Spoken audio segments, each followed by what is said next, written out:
Excellencies, ladies and gentlemen, dear friends, thank you all for being with us today at this anniversary conference. Before starting our event, it is my pleasure to announce that our meeting is transmitted live via YouTube and social media. Your Excellencies, ladies and gentlemen, dear friends, it gives me great pleasure to host together with Secretary General Thomas Garrett the 20th anniversary conference of the Warsaw Declaration and of the Community of Democracies. It is with great honor that I welcome the Honorable Madeleine Albright, former Secretary of State, co-founder of the Community of Democracies at this significant meeting. It is a privilege to have you with us today, even under these extraordinary circumstances, as keynote speaker.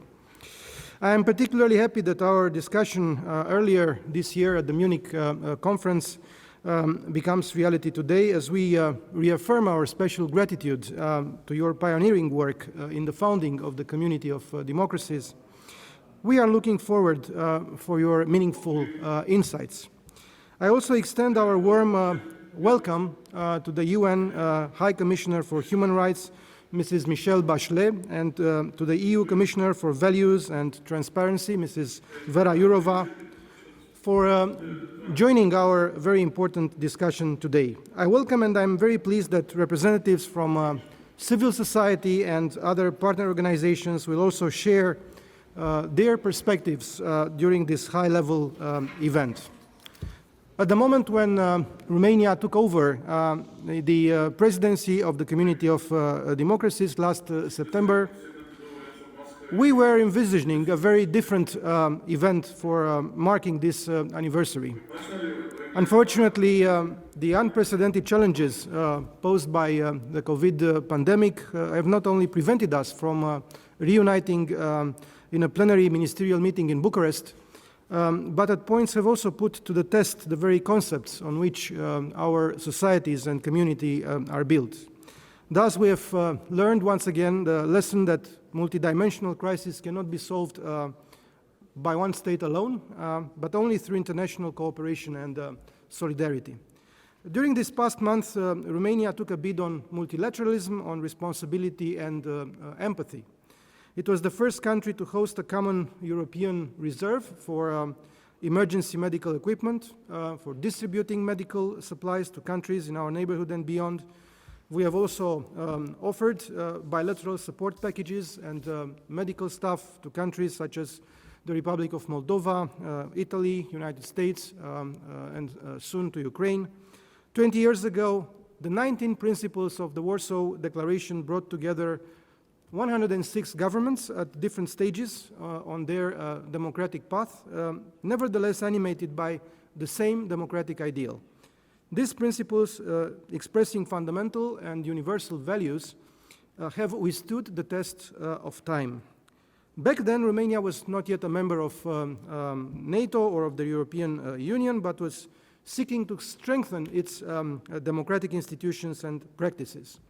Today, the status of an EU and NATO member state, along with the strategic partnership with the United States, represent the guiding pillars of our foreign policy. Romania is a solid democracy with a mature civil society under the scrutiny of a free and vibrant media.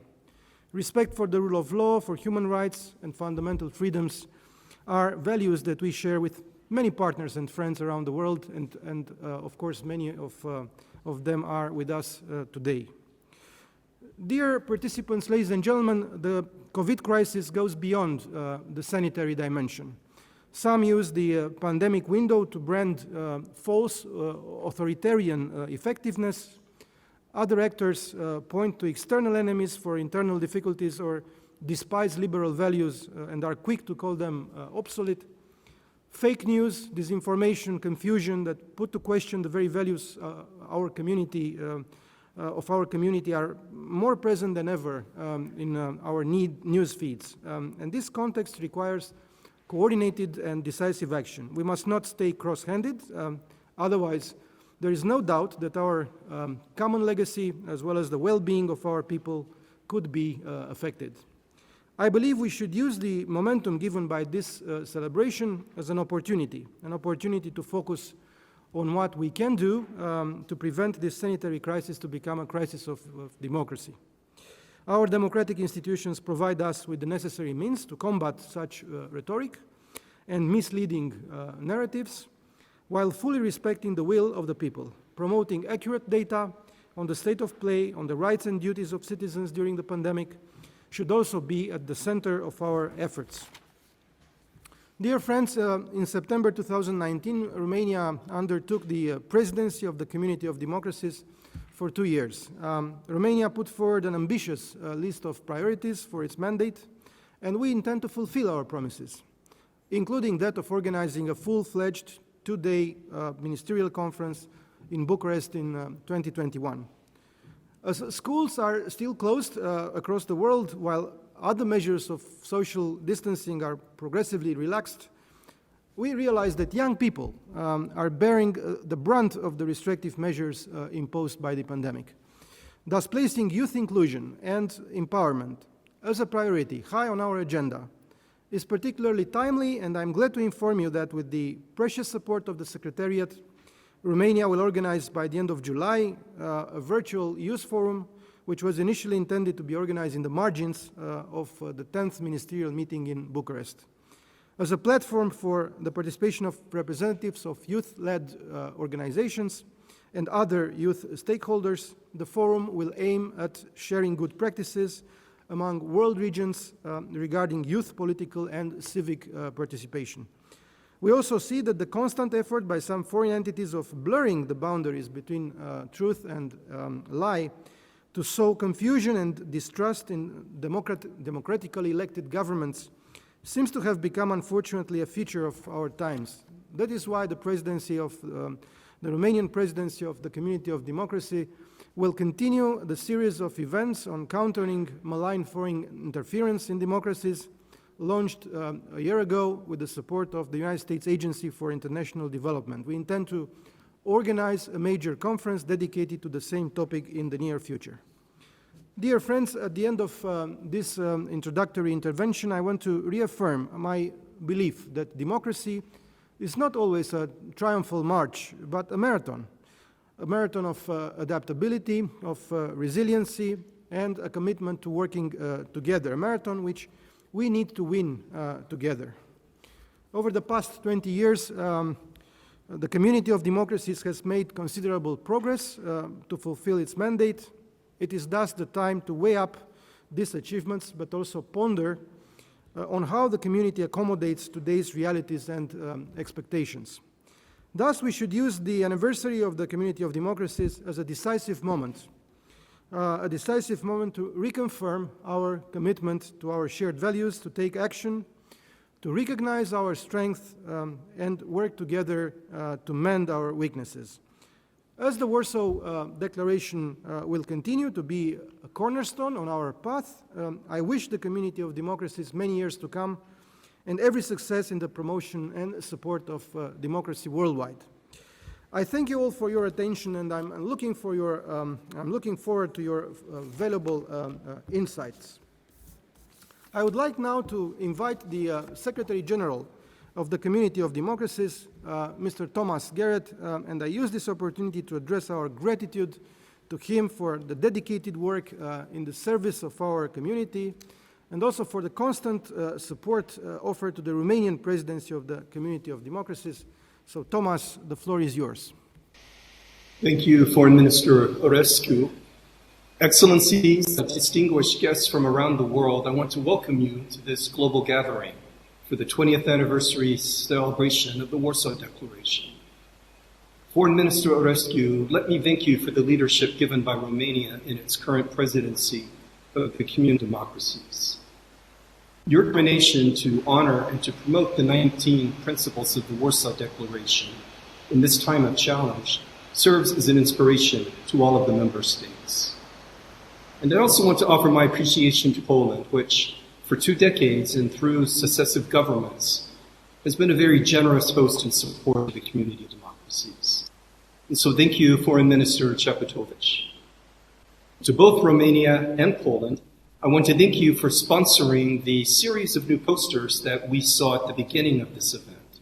The new posters freshly illustrate, for the next 20 years, the 19 principles of the Warsaw Declaration. I also want to especially thank Secretary Madeleine Albright, who will soon speak to us about both the promise of this organization and the work still to be done for democracies seeking to act in solidarity on human rights and fundamental freedoms. At the Community of Democracies, we are privileged to still receive guidance from Secretary Albright 20 years after she and the late Foreign Minister, Bronislaw Goremek, joined others to bring about the first gathering of this body in Warsaw. And as we honor the anniversary of the Warsaw Declaration, I'm glad that we're joined today by Ambassador Maria Leisner, who served as Secretary General of the Community of Democracies from 2012 to 2017. Let me just say thank you, Ambassador Leisner, for your contributions to the Community of Democracies, and I'm looking forward to hearing your remarks. And so it was 20 years ago that nations from every corner of the world came to Poland for a gathering, which they called Towards a Community of Democracies. Those countries represented the diversity that exists in democracy, and they were proof that every country was at a different place on its path to democracy. The Community of Democracy's new logo, which you can see behind me, with its various shades of blue, continues to represent that diversity and democracy. But even then, while acknowledging diversity, those gathered knew that there were certain principles, certain universal values of human rights that were necessary for a system to call itself a democracy. And so 106 countries, which met in 2000, adopted the Warsaw Declaration on Democracy. Far from being a mere political statement, the Warsaw Declaration is a platform of international engagement for the defense and promotion of one's civil and political rights. In preparation for that 2000 meeting, the Warsaw Declaration was drafted by diplomats from several countries. One of the key drafters of the original declaration, Morten Halprin, is with us today. I can see him with us from Washington, D.C. And I want to say to Morten, thank you, and thank your colleagues for a great job done then, which produced a document that not only recalled the existing commitments democratic governments have made to that point, but it also gave us and indicated new standards necessary to help states enter and remain on the path of democracy. Very briefly, let me just say, what were some of those commitments and standards? The Warsaw Declaration knew the right of every person to equal protection of the law, in principle number 3. Another important principle speaks to the right of every person to freedom of thought, conscience, and religion. Warsaw Declaration principle number 9 enshrines the freedom of peaceful assembly and association. And in the Warsaw Declaration, language that is as fresh now as it was in 2000, we find the Declaration gives voice to legitimate aspirations of people all over this world for such things as free and fair elections, freedom of opinion and expression, just to name a few of the commitments outlined in the Declaration. The Warsaw Declaration is still a standard by which established governments can remain on the road to democracy, and the Declaration also serves as a roadmap for countries that are early on their democratic path. Because for both established democracies and young democracies, the challenges are similar, as no democracy moves only from triumph to triumph, but all of them face changing threats and new opportunities. And so to my friends and supporters of democracy and human rights that are with us today, let me just note that today's global challenge posed by the COVID-19 pandemic stresses the importance of support and collaboration between democracies. The next few months and years are going to show if this current crisis enabled us all to grasp the fact that progress through dialogue and cooperation is really the only way towards a more peaceful and safer world. We know that democratic systems of government, which are built on respect for human rights, have the best foundation to overcome crisis. To those who have said that democracy is ill-equipped to address this pandemic, the Community of Democracies, in a united voice, responds firmly that the exact opposite is true. The values of the Warsaw Declaration provide the ultimate immune system for democracies today. In his invitation to that very first meeting back in the year 2000, Foreign Minister Geremek said, regardless of the problems inseparably associated with democracy, it is a system which best fulfills the aspiration of individuals, societies, and entire peoples, and that most fully satisfies their needs of development, empowerment, and creativity. His words are as relevant today as they were in the year 2000, and so too are the principles of the Warsaw Declaration. Here in the Permanent Secretariat of the Community of Democracies in Warsaw, we have a very large photograph hanging in the library of the family photo from the 10th anniversary of the Community of Democracies. That meeting was held surroundings of the Opera House in Krakow. Okay, all right, fine. Our meeting now, 10 years later, may be a little bit less ornate, but our digital gathering is no less important now than it was in 2000 or in 2010. Reaffirmation of the state's adherence to the Warsaw Declaration's principles has never been more needed than today, not only because of this global health crisis, but also in the face of the democratic backsliding which we've seen challenge too many countries over the last decade. So that original theme under which countries gathered in 2000, towards a community of democracies, it reminds us all that democracy is never finally achieved, but it's always sought. Democracy can be supported, it can be adhered to when democracies agree to work to support one another, to encourage one another, and to share best practices and hard lessons learned, all within that framework, very valuable framework of the Warsaw Declaration. And so I want to thank you for being here today, and I want to thank you each for your commitment to the community of democracies and its mission.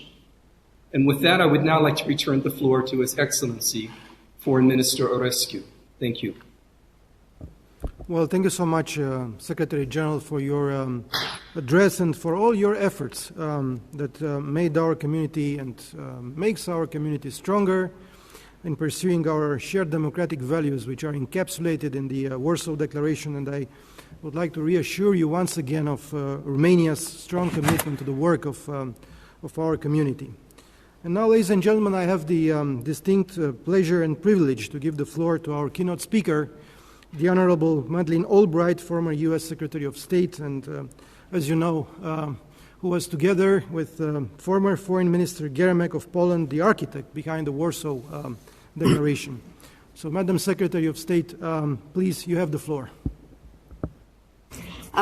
Thank you very much, Foreign Minister Aurescu and Secretary General Garrett and Ambassador Leisner, Your Excellencies. I am honored to join you in celebrating the 20th anniversary of the Warsaw Declaration and the Community of Democracies.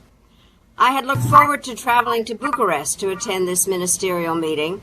Although I regret that we could not meet in person, I am grateful that we could still gather virtually, because this meeting is too important to postpone. Your Excellencies, it's hard for me to believe that more than 2 decades have passed since my friend Bronislaw Geremek and I met in Warsaw with representatives of more than 100 democracies. Let me remind you of the context. As the 20th century drew to a close, the world was fascinated by breakthroughs in engineering and research. Among them, the cloning of sheep, the mapping of DNA, the development of new medicines, cell phones that were not the size of bricks. I have no quarrel with better living through science, but I have never believed it is the best gauge for measuring progress. A much more meaningful yardstick is the spread of democracy. As Secretary of State, I found that if I ran down the list of challenges faced by the world, from terrorism and war to poverty and pollution, democracy was the surest path to progress. I wanted to do everything I could to help democracy succeed while I was in office. So when my Director of Policy Planning, Mort Halpin, proposed gathering all the world's democracies, I was eager to take up the suggestion. We felt the timing for such a project was apt. The number of electoral democracies had quadrupled from 30 to about 120 during the preceding 3 decades. But this meant that there were also more places where democratic governments were threatened. The danger was especially present where democracies were fragile and new. Across Latin America, Central Europe, Africa, and Asia, we saw that people who had welcomed the onset of democracy were becoming frustrated and feeling left behind in the new global economy. Many felt exploited and betrayed by their elected officials, and they worried that corruption and crime could never be rooted out. Just a decade earlier, when the Berlin Wall had come down, there had been dancing in the streets, but by 1999, some of the euphoria was dissipating. There was danger in some quarters that optimism would give way to defeatism and open the door for failed approaches from the past. And in some countries, there was even a growing nostalgia for order and discipline of communist rule. The risk that democracy would be taken for granted was very much on our minds when we first convened the Community of Democracies. When that first conference was held, many predicted that it would be our last. Some felt that such a community was not needed because democracy had already triumphed. Others argued that the process of convening a group was undesirable because it would cause friction over whom to include, and still others warned that it would be naive to place too much faith in democracy when the world would always be governed more by interest than by ideals. As it happened, the meeting proved extremely successful. Those who came to Warsaw with doubts left with new grounds for enthusiasm, and the primary reason was our host, Foreign Minister Geremek. Minister Geremek believed that the centerpiece of our deliberation should be a declaration through which participants could reaffirm their commitment to democracy and outline their shared concepts about what democracy requires. Although there were many compelling reasons to issue the Warsaw Declaration, one of them was very personal.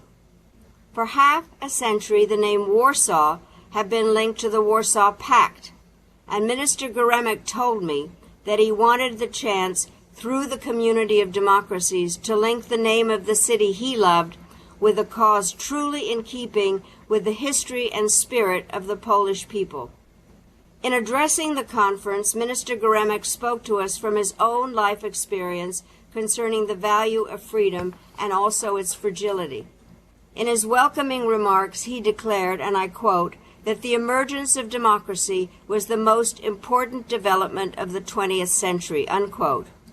But he also reminded us that the gift of freedom was never fully safe, because from one direction or another, the principles of freedom will always be opposed. This remains relevant today, for as we all know, democracy is facing a new and rigorous round of tests. These tests have been made more complicated by the COVID pandemic and its economic fallout, which is providing an excuse for leaders with anti-democratic tendencies to silence critics and tighten their political grip. 20 years ago, we worried primarily about new and fragile democracies. Today, we are also concerned about leaders in established democracies who claim that freedom must yield to higher priorities. History teaches us that individuals and groups who crave and then abuse authority will always be present among us. But to them, we now have answers, and one of those answers is the Community of Democracies. As we mark the 20th anniversary of the Warsaw Declaration, I am proud that the community continues to play an active role in the global democracy movement. I have also been impressed by the community's new focus on resilience and women's leadership, and I welcome the forthcoming statement by the Governing Council reaffirming the importance of democracy and the principles of the Warsaw Declaration at this time of crisis. Each of our countries are grappling with serious challenges, including a once-in-a-century pandemic. Governing in a democracy has also been made more complicated by the dizzying pace of technological change, and the stresses caused by globalization. Some might find it overwhelming to see so many democracies dealing with so many similar problems. I see a silver lining. It means that none of us is alone. We know that creating a strong and healthy democracy is hard, but across the globe, remote villages and vast urban centers, we have seen people come together and raise their voices on behalf of social justice, the environment, universal access to education, equal opportunity, and civil rights. These are the building blocks of progress and the heart of what democracy is all about. Looking to the future, we know that the desire for democratic government remains deep and wide. We also know it is the only system that contains within itself the capacity through open debate to heal itself. Like other profound human aspirations, freedom can never be fully achieved. It is not a possession, it is a pursuit. And as today's events make clear, it is the star by which the community of democracies must continue to navigate in the years to come. Thank you all for participating, and my thanks once again for inviting me to speak. Thank you so much. I thank you so much, Madam Secretary, for your very kind and meaningful words, which indeed reinforce and reinsure our trust in our values and give, as always, guidance to the work of our community. And your words at the opening of the first ministerial conference in 2000 come to my mind when you said, democracy is the one road we can all walk down together. And these are the creed of our organization and are as valid as ever. Your emblematic presence with us today at this anniversary moment, and despite these special circumstances, reinforces and catalyzes our commitment to our common shared democratic values and highlights once again that in order to overcome such crisis situations and to turn stronger, we need to reinforce our cooperation. At diplomatic level, at other levels, we are grateful for your work in the service of democratic values, in the service of our community. And I express once again our heartfelt appreciation and highest consideration. And because you mentioned your desire to come to Bucharest, I would like to renew my invitation for you to come next year when we will organize, hopefully, a full-fledged, in physical shape, ministerial conference in order to mark appropriately the achievements of this presidency and, well, the progress of our community. Thank you once again, Madam Secretary. I would like now to invite Her Excellency Mrs. Maria Leisner, former Secretary General of the Community of Democracies, to address her message. Excellency, you have the floor. Thank you very much, Excellency Foreign Minister Aurescu, Excellencies Secretary General Thomas Garrett, Madam Secretary, dear friends and Excellencies all. I don't know if you can see me, but I can see you. I am deeply honored to be invited to participate in this very, very important meeting. It's 20 years ago, more or less today, since the Community of Democracies was formed in Warsaw, as we could hear from Secretary Albright, an initiative that sought to build a bridge between established democracies and new democracies, and that sought to open a new parameter in global politics, the democracy parameter. The aim was to capitalize on the fact that democracy had become a global norm and find instruments for protecting that novel victory of global values based on the 19 principles of democracy. And I do appreciate what Secretary Albright, you said, that there was already a worry at that time that this might be a passing moment, but you took it and you used it. We were then at the height of the democracy revolution that had swept the globe, from starting with the disintegration of the fascist regimes in Southern Europe, and do remember that we were not democracies in Europe at the time, and until the disintegration of Soviet-style communism then the authoritarianism was replaced globally with a collective decision-making based on ideas of political equality and framed by globally agreed political and civil rights. When I was first drawn into the community democracies, it still had the shape of a series of ministerial conferences where each rotating presidency put its own mark on the activities. Then Poland offered to set up a permanent secretariat hosted by its foreign ministry. And a few years before the ministerial meeting in Vilnius in 2011, I was asked, and I was then Sweden's ambassador for democracy, and Lithuania's very energetic chair, Mr. Ambassador Paviljonis, asked me to chair a working group on reforms. In that working group, we decided it was time to propose a new step in the development of the community, to reach out to a larger group of both old and new democracies, to energize the community as a true meeting place of democratic countries, to broaden the community, to more vigorously encompass civil society and other democracy actors, and to create an international secretariat headed by a secretary general.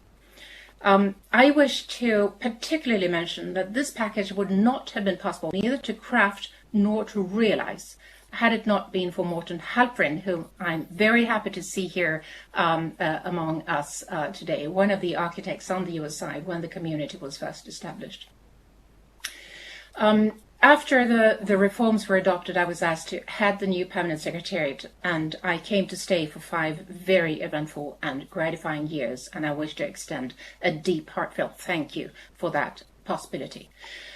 I believe we did make the community into an increasingly intense meeting place for democracies and democrats, not only during the ministerials, but we also developed, as you may remember, the Democracy Forum at the United Nations, both in New York and in Geneva, as it was first initiated by Chile in the early years of the community. We sought to institutionalize the community, setting up a network of focal points with whom we wove a tight net of good relations. The Governing Council started to rotate between capitals instead of taking place only in Washington. And at each meeting, we invited guests and speakers to highlight issues regarding the development agenda and countries. Because our vision was that this would be the brain of democracies, intending to support democracy worldwide with the instruments that foreign ministries had at their disposal. But civil society also sat at tables, and they spoke up to elected officials, parliamentarians, and a youth pillar and an academic network. And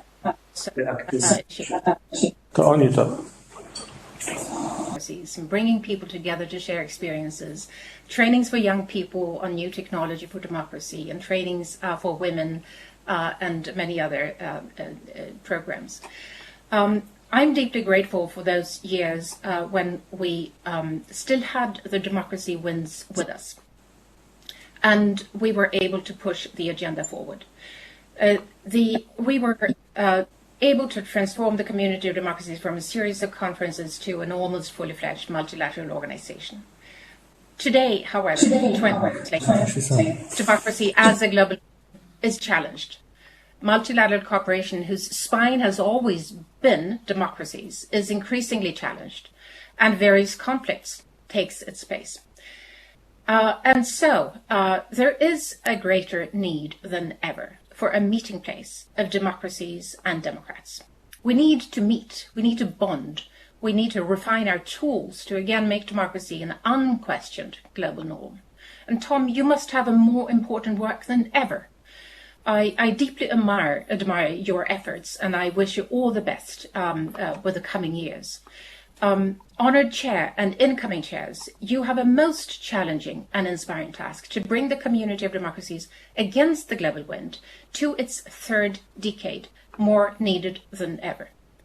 But as Secretary Albright said, we're not alone. People want to have their voices heard and the votes counted all over the world. We know that that is what every human being wants. And this is the only base for a just and peaceful society. So I wish to say happy 20th birthday to the community of democracies. And thank you. Thank you so much, Your Excellency, for your kind words, for your intervention, for all your efforts and endeavors in the service of our community. And of course for being with us today, because your presence today shows us that the work for implementing the Warsaw Declaration is a continuous effort, and there is a lot to be done in the near future, but not only. Thank you so much once again. But before passing the floor to our distinguished participants, it is my great pleasure to thank all of you for the cooperation which made possible the adoption of the Governing Council Statement. The Governing Council Statement marking 2 decades of the Community of Democracies, which will be made public immediately. This document encapsulates and reaffirms our trust in the Warsaw Declaration principles and will further guide our work and the community's activity in the future. It is a reference document, and I would invite everybody to take a good look at it. And it will be available on the websites of the Ministry of Foreign Affairs of Romania and of the Community of Democracies, as well as on social media. And now, Excellencies, ladies and gentlemen, let me turn to the intervention segment of the anniversary conference, and I would like to invite the Secretary General to co-chair this meeting with me in my capacity as representative of the Presidency of the Community of Democracies. I thank him for sharing with me this task, and I would like to inform you that we appreciate the interest which was shown by the participants in this conference. There is a high level of interest. There is a large number of member states which have indicated their wish to make national statements. Currently we have 29 member states and other participants on the list of speakers.